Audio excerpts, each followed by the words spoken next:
All right, I got the window back together. Got everything back together. It works real good, and all new rollers. Now, I wished I'd have left this off, but to put it in that way, it made it a ton easier. But what I had to do was these two rails that run up and down on the front and back here. I had to loosen the two bolts up here. I marked everything. I had to loosen the two bolts here and slide those rails this way as far as I could. Also, the bottom rail bolt, I took it out. And I slid these two as far this way as I could get them, because the window and the rollers wouldn't fit down in there together.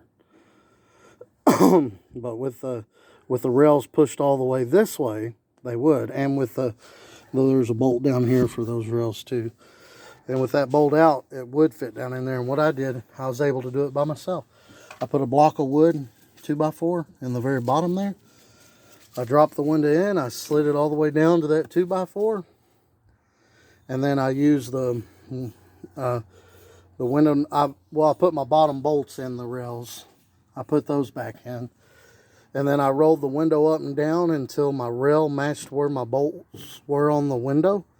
And then I slid the rail, you know, this way and that way until it lined up with the bolts in the window. And I put the bolts in the window, put these back where they were supposed to go on both ends. I marked them with a marker and made sure those bottom bolts were tight for that rail.